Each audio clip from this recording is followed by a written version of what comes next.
Adapun Yerubbaal, itulah Gideon, bangun pagi-pagi dengan segala rakyat yang bersama-sama dengan dia.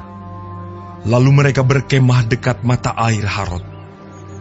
Perkemahan orang Midian itu ada di sebelah utaranya, dekat Bukit More, di lembah. Berfirmanlah Tuhan kepada Gideon, terlalu banyak rakyat yang bersama-sama dengan engkau itu, daripada yang kuhendaki untuk menyerahkan orang Midian ke dalam tangan mereka. Jangan-jangan orang Israel memegah-megahkan diri terhadap aku sambil berkata, tanganku sendirilah yang menyelamatkan aku. Maka sekarang, serukanlah kepada rakyat itu demikian. Siapa yang takut dan gentar, biarlah ia pulang, enyah dari pegunungan Gilead. Lalu pulanglah 20.000 orang dari rakyat itu, dan tinggallah 10.000 orang. Tetapi Tuhan berfirman kepada Gideon, masih terlalu banyak rakyat. Suruhlah mereka turun minum air, maka aku akan menyaring mereka bagimu di sana. Siapa yang kufirmankan kepadamu, inilah orang yang akan pergi bersama-sama dengan engkau. Dialah yang akan pergi bersama-sama dengan engkau. Tetapi barang siapa yang kufirmankan kepadamu, inilah orang yang tidak akan pergi bersama-sama dengan engkau. Dialah yang tidak akan pergi.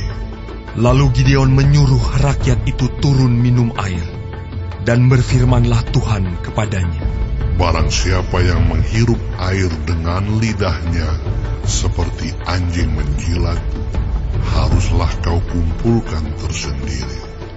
Demikian juga semua orang yang berlutut untuk minum. Jumlah orang yang menghirup dengan membawa tangannya ke mulutnya ada 300 orang. Tetapi yang lain dari rakyat itu semuanya berlutut minum air. Lalu berfirmanlah Tuhan kepada Gideon, dengan ke-300 orang yang menghirup itu, akan kuselamatkan kamu.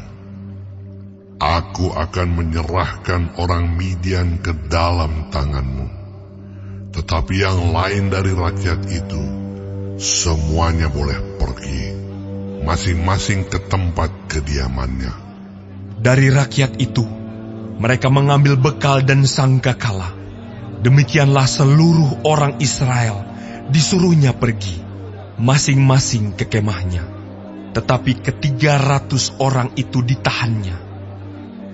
Adapun perkemahan orang Midian ada di bawahnya, di lembah.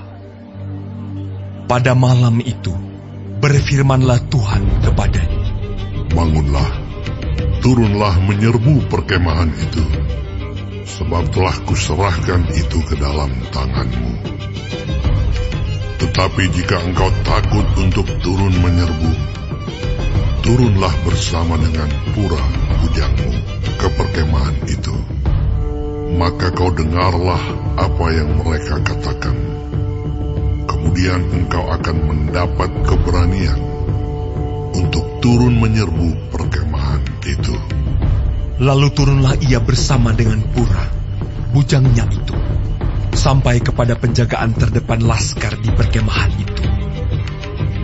Adapun orang Midian dan orang Amalek dan semua orang dari sebelah timur itu bergelimpangan di lembah itu, seperti belalang banyaknya, dan unta mereka tidak terhitung, seperti pasir di tepi laut banyaknya. Ketika Gideon sampai ke situ, kebetulan ada seorang menceritakan mimpinya kepada temannya. Katanya, aku bermimpi, tampak sekeping roti jelai terguling masuk ke perkemahan orang Midian. Setelah sampai ke kemah ini, dilanggarnyalah kemah ini, sehingga roboh dan dibongkar bangkirkannya. Demikianlah kemah ini habis runtuh. Lalu temannya menjawab, ini tidak lain dari pedang Gideon bin Yoas. Orang Israel itu, Allah telah menyerahkan orang Midian dan seluruh perkemahan ini ke dalam tangannya. Segera sesudah Gideon mendengar mimpi itu, diceritakan dengan maknanya, sujudlah ia menyembah. Kemudian pulanglah ia ke perkemahan orang Israel, lalu berkata, "Bangunlah, sebab Tuhan telah menyerahkan perkemahan orang Midian ke dalam tanganmu." Sesudah itu dibaginyalah ke 300 orang itu dalam 3 pasukan, dan ke tangan mereka semuanya diberikannya sangkakala dan buyung kosong dengan suluh di dalam buyung itu. Dan berkatalah ia kepada mereka, "Perhatikanlah aku, dan lakukanlah seperti yang kulakukan.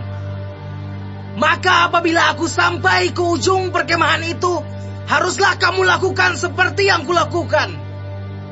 Apabila aku dan semua orang yang bersama dengan aku meniup sangkakala, maka haruslah kamu juga meniup sangkakala sekeliling seluruh perkemahan itu, dan berseru, demi Tuhan dan demi Gideon."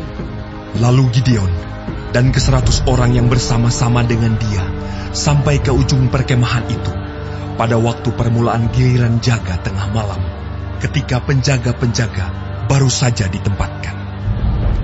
Lalu mereka meniup sangkakala sambil memecahkan buyung yang di tangan mereka.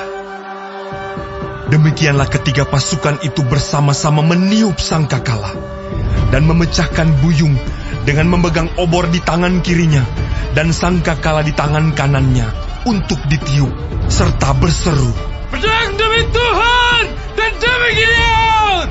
Sementara itu, tinggallah mereka berdiri, masing-masing di tempat, sekeliling perkemahan itu.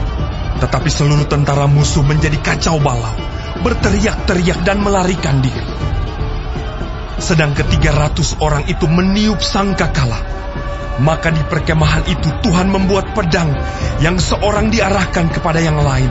Lalu larilah tentara itu sampai ke Betsita, ke arah Serera, sampai ke pinggir Abel Mehola, dekat Tabat. Kemudian dikerahkanlah orang-orang Israel dari suku Naftali, dan dari suku Asher, dan dari segenap suku Manasye. Lalu mereka mengejar orang Midian itu. Gideon menyuruh juga orang ke seluruh pegunungan Efraim dengan pesan, "Turunlah menghadapi orang Midian, dan dudukilah segala batang air sampai ke Bet-bara, dan juga sungai Yordan."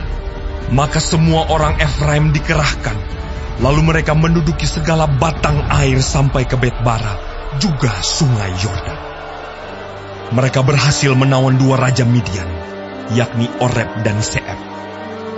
Oreb dibunuh di gunung batu Oreb, dan Seeb dibunuh dalam tempat pemerasan anggur Seeb.